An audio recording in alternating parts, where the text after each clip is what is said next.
What's good people? This is your boy Ford, and we're back with another OG news report. This is your boy Old Guy Gaming. Welcome all my OGs, my young Gs, everyone that's here for a good time. We have another video and we're ready to crack straight into it. In this video, giving you your news report and letting you know what's been about year. And we have here the next gen consoles. Yes, this is the PS5 versus the Xbox Series X. And you're saying, hey, what's the point of all this? You can't even find one. Well, unfortunately, right now with the whole pandemic, there's also a chip shortage on top of that. So with that chip shortage, that means it is hard to come across one of these new next-gen systems. But if you are lucky enough to be in the market for one, here's a great video for you to decide which one's going to be perfect for you. And like I said, it is extremely hard to come across these. I got some pro tips for you, but you're going to have to let me know if you want me to do another little short video to let you know how best to copy one of these systems, because I got a couple little tips that can help you out to get you a step ahead of the game and all the bots that are out there that are scooping them up. But here we got the PlayStation 5. Now the PlayStation 5 retails, this is the digital edition. But the digital edition is $399 and the disc edition is $499. And then for the Xbox Series X, that also comes in at $499 as well.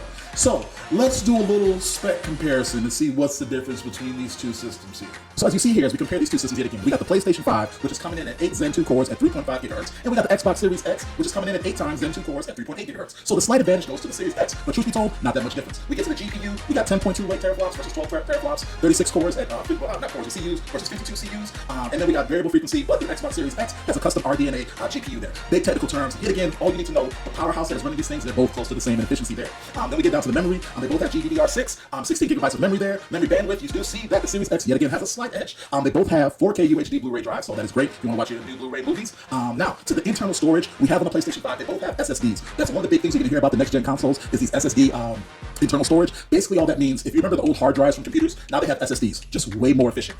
And those are used to help make games run faster, make them load quicker so you don't have a lot of load times in the games. Really has revolutionized next-gen there. And we'll talk about that a little bit because when we look at it, they both have expandable storage. Now, the thing with the PlayStation 5 is it has an internal SSD slot. If you're used to building computers, a regular SSD chip that you can put in here, which is really nice and convenient.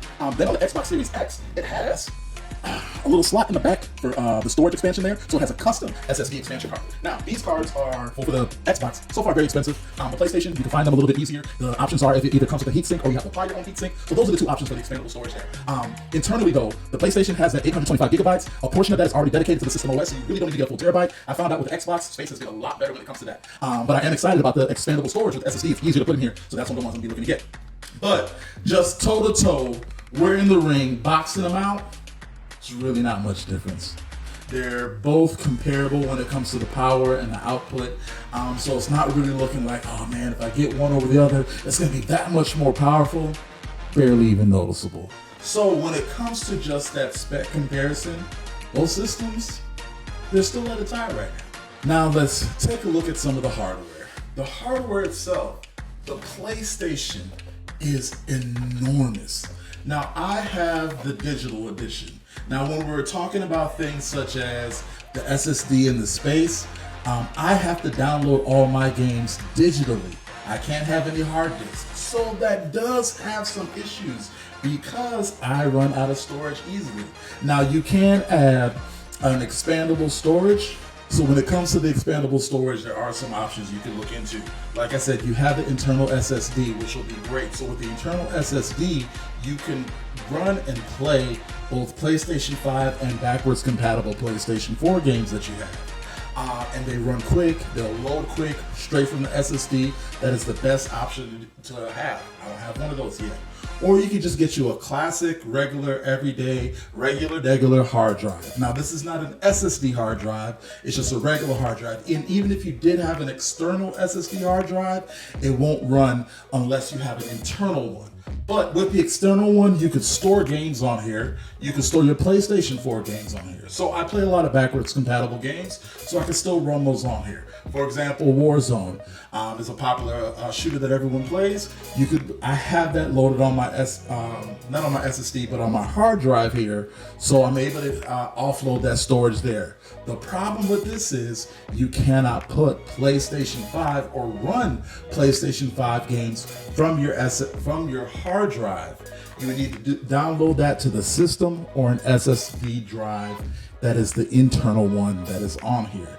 So those are some things to think about when you're deciding which system do you get, because you do have to keep that in mind, because storage space does run out very quickly when it comes to these systems. Now, real quick, I do got to talk about with the Xbox. It does get kind of confusing with the whole name and terminology. Now, so here is the Xbox Series X. Then they also have the Xbox Series S, which is like the little brother to the next gen console. So it runs games. It doesn't run games at the full capacity of 4K, 160. It doesn't do all those different things, but it can still run all the Xbox games. So that is another option for those out there. It's like, man, can't find the Xbox Series X. Man, I don't want to pay $499. It's just for my kid. You do have the options of getting the Xbox Series X. And a lot of games are still cross-gen.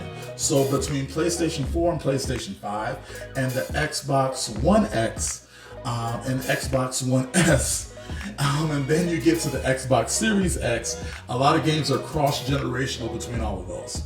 Now, as a gamer, that has its plus and cons. Unfortunately, everyone doesn't have one of these. So all the new games that are coming out, people still want to play them, and the masses still have the older systems. So it's good that they're backwards compatible. But the truth of the matter is, most games now are not fully maximizing the next-gen hardware because they have to downgrade themselves a little bit to be cross-generational. So you do run into those issues there. But I have to say, games on the next-gen look and run amazing. Mwah! Chef's kiss. So that's a little bit about the hardware. Now let's talk about the controllers. Now here's where you have a clear winner in my book, hands down. Now, I have here the PlayStation 5 DualSense controllers. Now these controllers are amazing. So one of the most amazing things about the PlayStation 5 controller is that it has haptic feedback. Now this feature, there is a game called Astro's World, I believe it's called. Oh my gosh. You don't have the plain old rumble pack, the plain old little vibration. Literally, raindrops feel like it's in there. If you've ever used a Nintendo Switch controller, or if you remember the first time if you used the Wii controller, how that just literally changed the game. Well, with this here, that haptic feedback, if you're driving over gravel, if you are going over a bumpy road, if raindrops are coming down in the game, you literally feel it in your hand in an amazing and awesome way. Very much a great experience with having the haptic feedback. Then you have the adaptive triggers. So imagine if you're playing a game and you're using these triggers here, you can literally feel the force, pull, and feedback of it. So if you're shooting a gun that's an AK, you get a different trigger pull. If you're shooting a rocket launcher, it's a harder trigger pull. If you're playing a game with a bow and arrow, you feel the tension of the string as you draw back. It is very, very amazing. Very, very great. It is USB-C, so it has better battery life. It has a touchpad right here, so it has different features that can be built into games. Just amazing when it comes to controller. It also has a microphone built in, which is not that bad. Say if your headsets break, you don't have something real quick, you could just literally talk into the controller, and it's very, very well a good microphone if it needs to be in a clutch experience. Since most games are cross-console, developers may not use all those features that come with this controller, but I definitely have to say, hands down, it is a great feature. Moving over to the Xbox Series X. Now they went for a different vibe and a different feel. They literally just have the same controller. So pretty much typical Xbox controller, nothing fancy about it, nothing different, it just works. And that's one of the things that we're gonna see as a plus when it comes to Xbox. So that's a breakdown of the controllers there.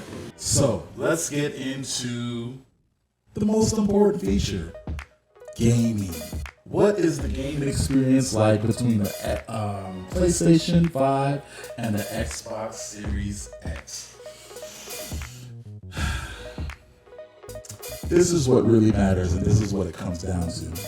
Now, when you look at the PlayStation, the thing that has set PlayStation apart is literally its first-party exclusives. So as you can see across the screen, and as we can look here, some different titles that be coming up, you got games like Horizon Zero Dawn, Gears of War 5, Ghost of Tsushima, Ratchet and Clank, Spider-Man Miles Morales, and a bunch of first-party games. Last of Us, Uncharted, iconic classic games that are highly touted, highly award-winning, that are just great, that you could only find on PlayStation or on Sony games. That is what sets Sony apart and puts it at the upper echelon in the gaming community, because you have only first-party exclusives that you could only find on the PlayStation. When you come to the Xbox, you don't really have that. Well, it wasn't known for that at first, but Xbox has something else that is very great. The Xbox Game Pass, and specifically the Game Pass Ultimate. So with that there, I believe it's $14.99 a month. It's almost like a subscription to Netflix. You basically get a whole wide library of games, and every first party exclusive comes straight to the Game Pass, and you don't have to pay nothing. We're talking about Halo Infinite. We're talking about Forza 5, Back 4 Blood, and a whole bunch of other titles that have been coming out. Some great, some not so great. But then you have a wide range of catalogs, and Xbox has now partnered and bought out a lot of companies to bolster up their game offerings. So you have games from Bethesda such as Witcher, Elder Scrolls, Skyrim. You have new games such as Star Citizen or something like that. That's going to be a big exclusive that's coming out. So now all these top tier games are now being exclusive that come on the Xbox, but get this, are also free and included. So here's the thing. If you have an Xbox currently, if you have a PC, get Xbox Game Pass. It is well worth the price, and you are going to get all these games for free, and backwards compatible games, classic games that you've played from when you're growing up. I cannot express how great of a value the Xbox Game Pass is. So that really brings us to a decision we have to make. What system is best for you? That really brings us back to the question here now. What system is best for you? What is the system that you should pick up this holiday season or whenever you get the opportunity? Well, I'm going to make it pretty easy. Because there's a shortage right now, you literally get whatever you can get your hands on. Whatever connections you have, whatever resources you have. If you have an opportunity to get either one of these next-gen systems, I will tell you, doesn't matter, get whichever one you can get your hands on. But if it comes down to having and making a choice, it comes down really just to personal preference. I don't think there's literally one system that's better than the other. You have to look at it. Do you want those exclusive games that you can only find on PlayStation? So if you really want those exclusives, go ahead, copy the PlayStation. If you are looking for the best value, man, you gotta get the Xbox. That Game Pass, can't be beat, hands down, a great value for all the games that you get included in one low monthly price. So that would be my recommendation. It comes down to your personal preference there. Or you could just be like me and get both. So, how do you get your hands on one of these systems? You know what? I'm going to say that secret.